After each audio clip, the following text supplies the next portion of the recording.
The 6 most hated firearms in military history. Epic fails.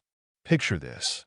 You're a soldier on the battlefield, bullets flying everywhere, and the weapon in your hands is more likely to betray you than save you.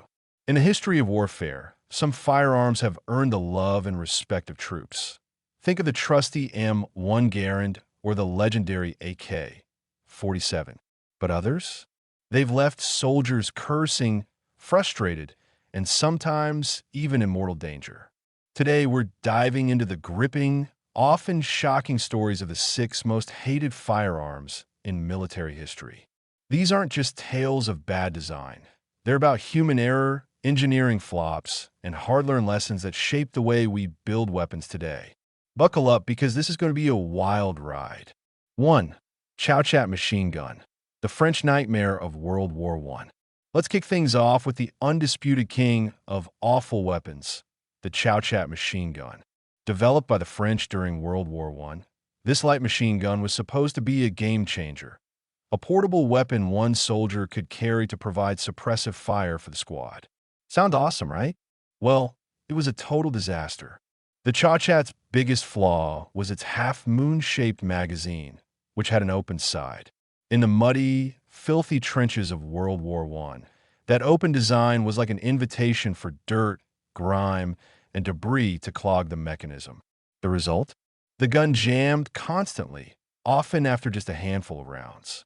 Imagine being in a trench with enemy soldiers charging and your machine gun quits on you. That was the reality for French troops. But wait, there's more. The Chauchat used a long recoil mechanism, which meant the barrel moved back and forth to cycle rounds. Sounds cool in theory, but when the gun heated up, and it did fast, the barrel would seize up, causing even more jams. Soldiers hated it so much that some ditched it entirely, opting for rifles or even hand-to-hand combat with bayonets. Historical context and lessons. World War I was a time of rapid technological change. Armies were racing to develop new weapons to gain an edge, and the Chauchat was rushed into production to fill a gap in the French arsenal. But that haste came at a cost. The gun taught us a critical lesson. Reliability is everything. A weapon that fails in the mud and chaos of war is worse than no weapon at all. By the end of the war, the American-made Browning automatic rifle, BAR, arrived as a far better alternative.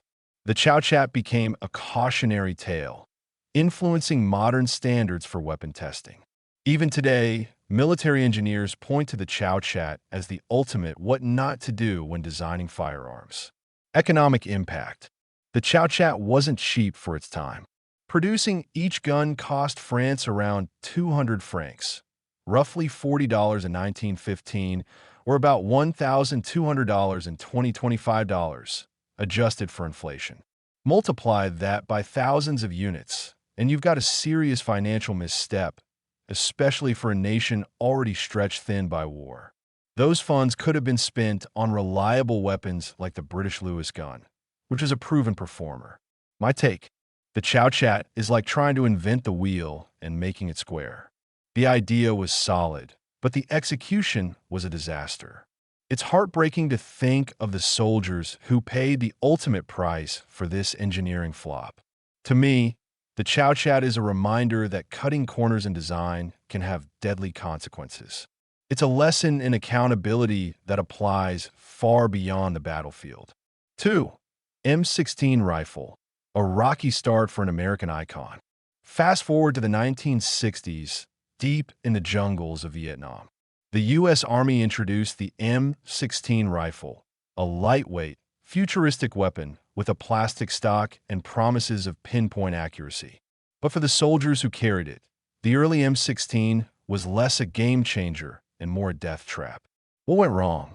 The M16 was marketed as a self-cleaning rifle, thanks to its gas-operated system.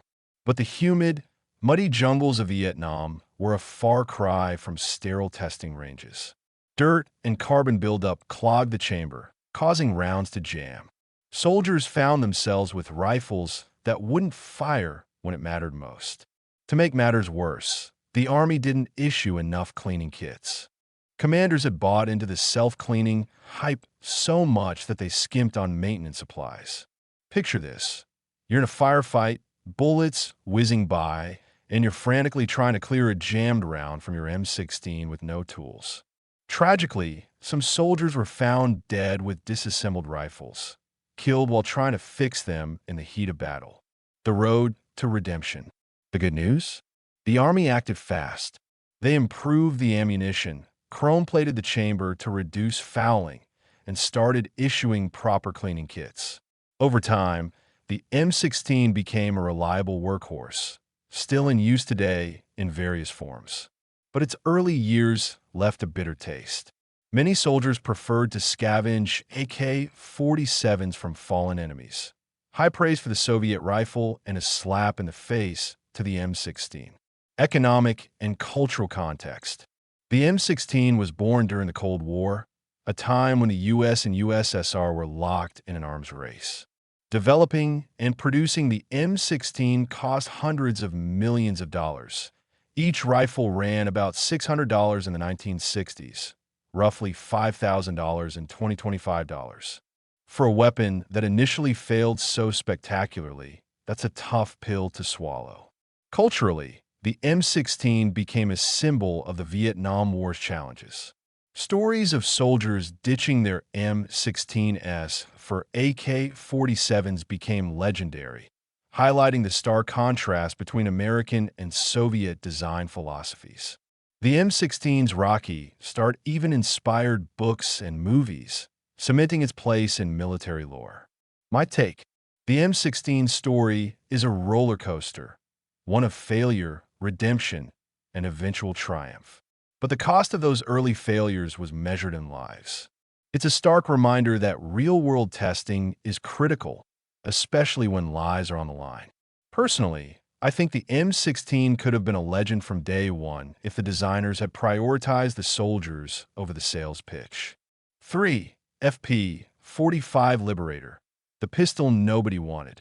Now let's step back to World War II and meet the FP45 Liberator, a pistol so bizarre it sounds like something out of a bad sci-fi movie. This tiny, single-shot .45 caliber pistol was designed for resistance fighters in Europe and Asia. The idea? Mass-produce a cheap weapon, drop it from planes, and let partisans wreak havoc. Spoiler alert, it didn't work out. Why it sucked? The Liberator was a one-trick pony.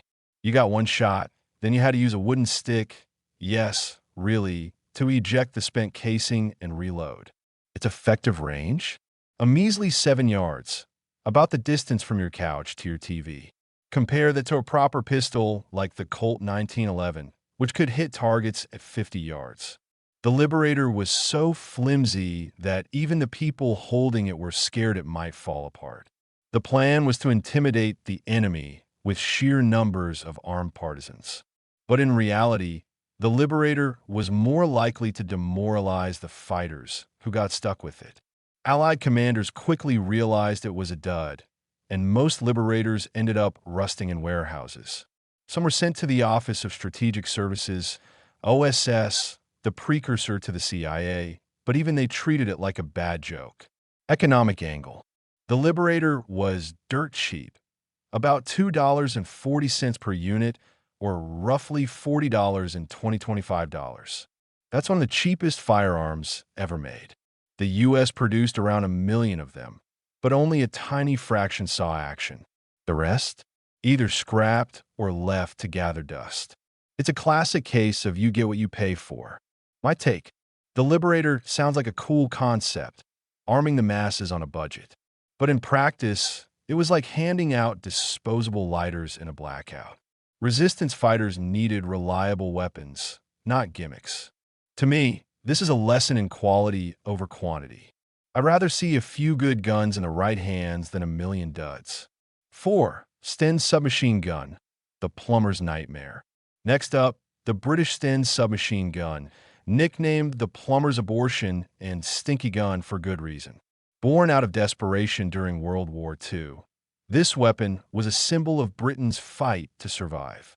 Why soldiers hated it? In 1941, with Nazi invasion looming, Britain needed a cheap, mass-produced weapon fast. The Sten fit the bill, costing just $10 a pop, about $200 in 2025 dollars. But you get what you pay for. Early Stens were so poorly made that they misfired constantly. Soldiers had to inspect their guns before battle, weeding out the worst ones. Imagine gearing up for a fight, knowing your weapon might not even work. The Sten's crude design led to jams, misfires, and even accidental discharges.